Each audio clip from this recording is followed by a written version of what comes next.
Allez, c'est parti pour ce maquillage d'Halloween, j'espère que vous allez bien. Donc pour commencer, on utilise un fard assez mauve, mais si vous avez bien violet, utilisez le violet, c'est que moi j'avais que ça. Et ensuite pour un peu plus intensifier le sourcil, j'applique du noir. Je prends de mon anti-cerne avec un pinceau biseauté plat pour définir un peu plus le sourcil. Donc je vous mets tous les marques et les produits que j'utilise en barre d'infos. Ne pas oublier de mettre du colle noir dans la muqueuse du haut. Et ensuite avec un pinceau comme ça, donc c'est très important, ou vous utilisez un pinceau comme ça ou un pinceau liner très fin. On va tracer le trait du cut crease.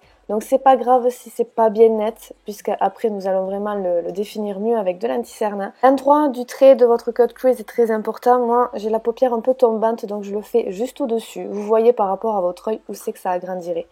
Et ensuite avec un gros pinceau estompeur mais à bout un peu pointu, j'estompe mon trait noir. Et avec un fard marron, un marron assez chaud, je vais en rajouter par-dessus.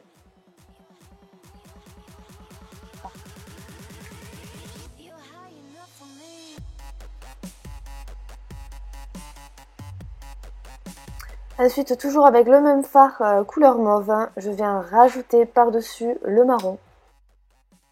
Là, si vous avez du fard rouge, utilisez-le. C'est juste que moi, en fait, je n'en avais pas, donc j'ai utilisé un rouge à lèvres et le rouge était parfait, nickel. Donc je viens estomper avec un petit pinceau.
Je mets par-dessus ce fard qui est un beige et qui tire vers les marrons.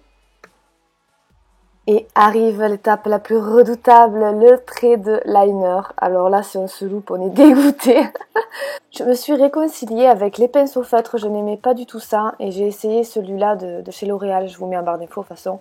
Et je le trouve vraiment top, sauf que là, l'encre commençait à manquer, ce qui fait que voilà, ça fait pas un rendu tellement très net. Mais bon, il est plutôt pas mal.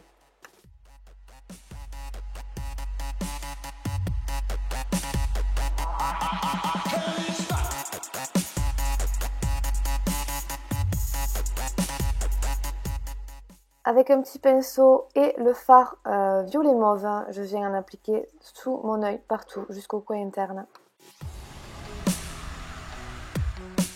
Et je réapplique comme en haut du rouge.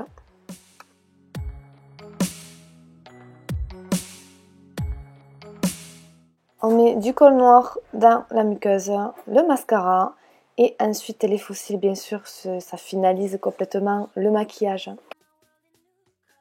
Passons au teint, donc j'utilise un fond de teint qui est un poil trop clair pour moi, qui est parfait, voilà, il ne faut pas faire ni trop clair, enfin, après c'est vous qui voyez si vous reproduisez ce maquillage, si vous voulez faire un peu plus style zombie, vampire, etc. Moi je voulais juste un peu m'éclaircir le visage, mais pas plus.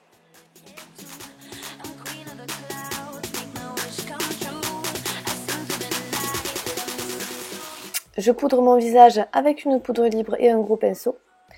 Et ensuite, pour creuser mes joues, je viens mélanger, en fait, c'est la couleur mauve qu'on a utilisée pour les yeux et une couleur marron qui tire vers le vert, vers le kaki. Et je viens juste vraiment que creuser les joues. Je viens prendre de l'highlighter, je vous parlerai bientôt de cette palette d'ailleurs, j'ai fait quelques découvertes que je languis vous en parler. Ensuite, je mets du rouge à lèvres violet et pour ne pas changer, il m'aura bien servi pour cette vidéo, j'en applique par-dessus. You're high enough for me.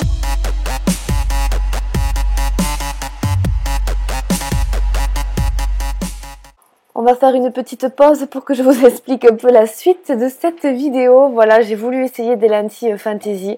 Alors je précise qu'il faut le mettre avant le maquillage, hein, c'est plus facile. C'est que moi je ne savais pas encore si j'allais en mettre.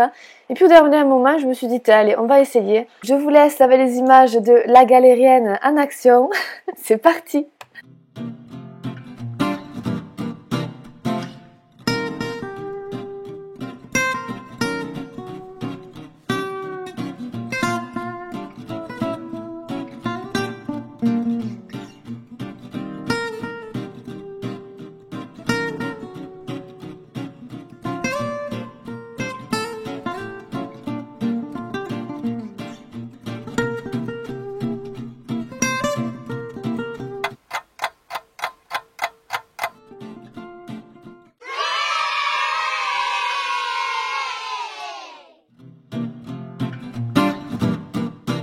J'ai cru ne jamais y arriver, mais je l'ai fait. Hurrah! Mais par contre, mon œil, il a changé. J'ai eu du mal à la garder longtemps. J'ai pas pu mettre les deux, quoi. Donc voilà, j'espère vraiment que cette vidéo vous aura plu. Je vous fais d'énormes gros bisous et je vous dis à la prochaine. Bye!